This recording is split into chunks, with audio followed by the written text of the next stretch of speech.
Hi, good evening. I'd like to welcome you to Palm Praise 2.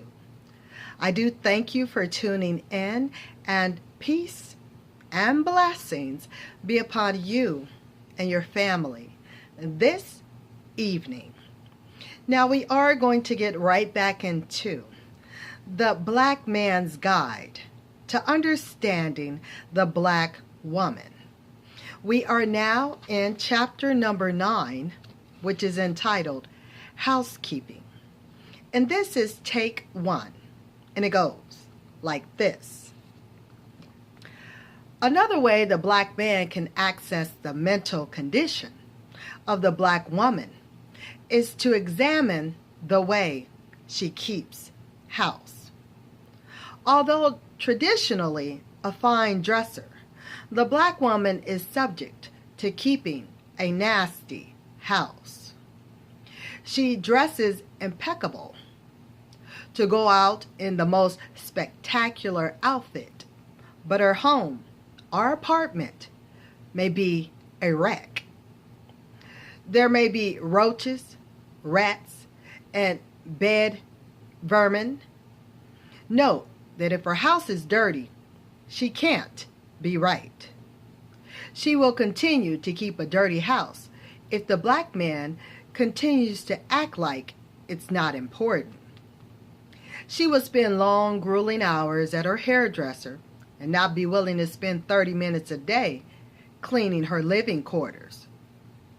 She is known to try to entertain a man in the midst of her messy house. She may blame her sloppily kept home on the fact that she works, goes to school, or just doesn't have time. These are all rank excuses which prove she has her priorities in the wrong order. There is no excuse for daily rumpled clothes strewed throughout the house, dirty ashtrays, dusty furniture, a sink full of dishes, soiled bed linen, spoiled food in the fridge, or overflowing trash in the kitchen. If the bathroom is littered with hair, ring around the tub, crud in the sink or on the floor, the black woman's activities and attentions are misplaced. If her home is like any of the above descriptions, the black man can be sure that she's moving through life too fast, running the streets too much, and neglecting her home duties. She must be reminded by the black man to keep her house clean so that she will not think he is blind. When the black woman sees that the black man is observant and dissatisfied with her housekeeping, she may tighten up her act, at least momentarily. Her habits are difficult to break. If the black woman lives with a black man, sometimes she starts out being on top of the house cleaning. Her next step is to ask the man to chip in and help. And the next step is to stop doing it altogether. The black man has every right to instruct his woman to clean up the house. If he complains and she rebels, her reaction may be to continue to let the house go to hell until she is ready to clean it up, which will not be when he tells her to. Black women and some black men also consider the house as the woman's domain, and whatever she does in the house is her business and her responsibility. She is allowed to run it however she pleases. The rule seems to be that she controls inside and he controls outside. This is wrong. The black man has a right to decide how he wants his house kept, both inside and out. Keeping the house clean can become a real bone of contention between black couples.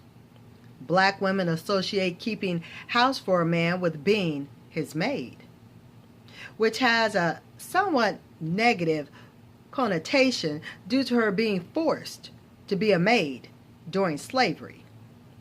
Housekeeping represents hard work that she is not interested in doing on a regular basis. She doesn't have time.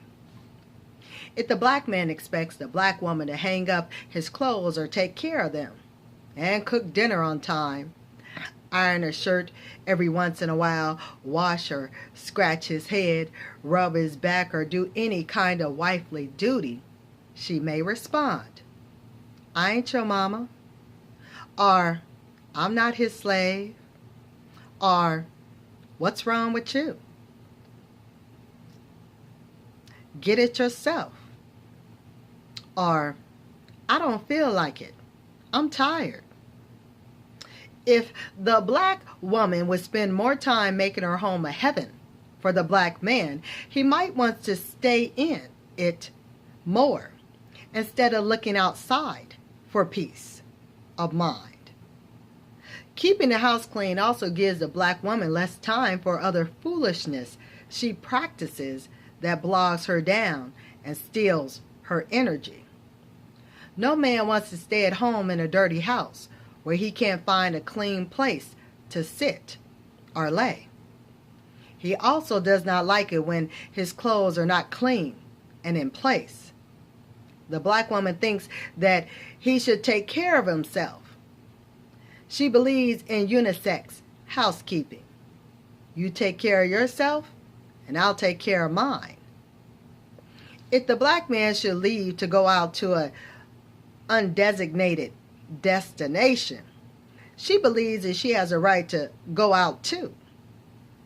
She will exert all kinds of time adjustments in order to get dressed and leave when he does, or shortly thereafter. She may even follow the black man or try to show up at the same place he hangs out, and then act like it's a coincidence. The black woman does not know that no black man likes to look up in a club or bar and see his woman there when he doesn't expect her. This is one of the times that she could be home cleaning the house.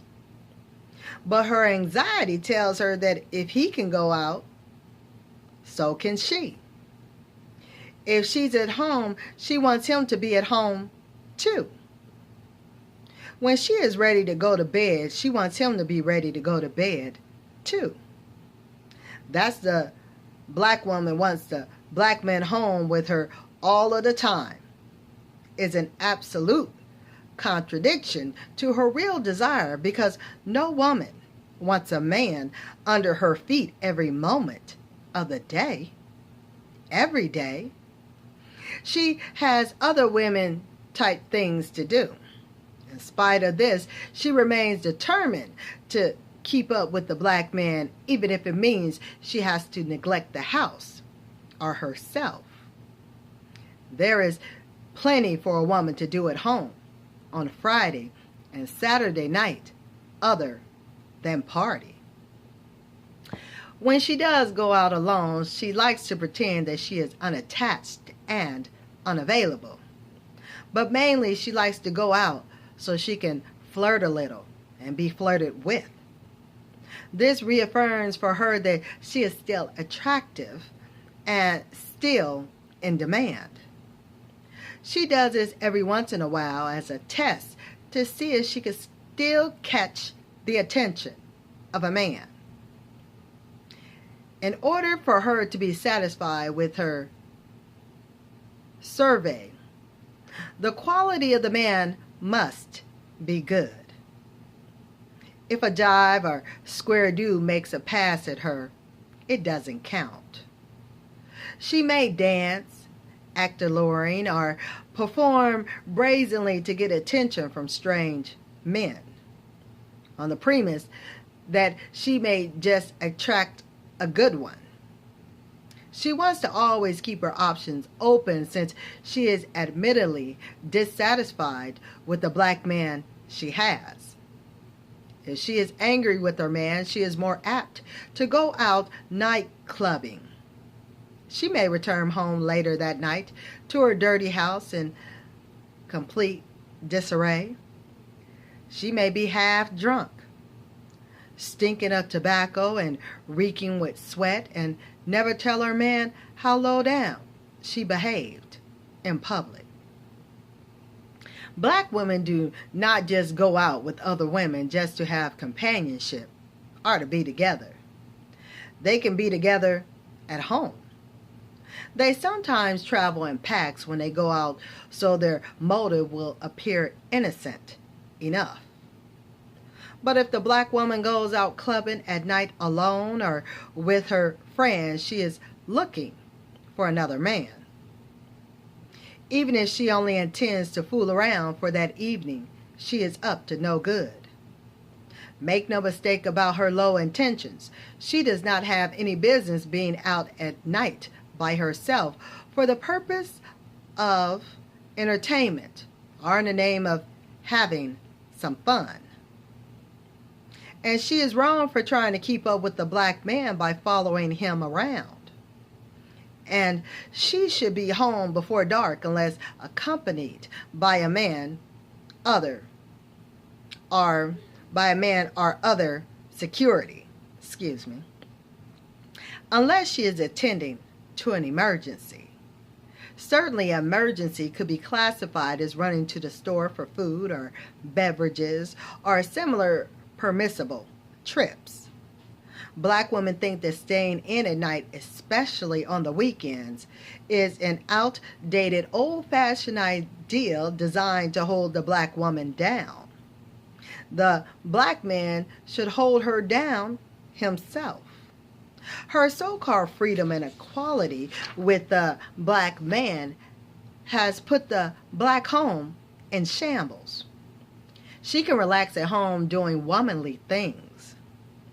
And if she wants to dance or see dancing, she can watch BET video, soul, or she can join a woman-only aerobic class and dance up a storm and keep in shape at the same time. There are many societal rules that have not changed. They remain firm because they create the desired result in the behavior of the citizens who inhabit the land. The desired results for the black woman is to be satisfied with her home and her family and commit herself to the establishment and not constantly fly into a frenzy every time the black man walks out the door. Her actions do not stop the black man from doing whatever he wants to do. They just wear her out from trying. There's another type of black woman who is meticulously clean. She might even be considered as too neat. She is obsessed with the extra eradication. Let me spell that for you. It's spelled ERADICATION of dirt. Her nervousness makes her to possibly fix dinner and remove all the food and dishes before everyone is finished eating. If her man comes in late, she has already cleaned the kitchen, put all the food away, and dares anyone to mess it up again.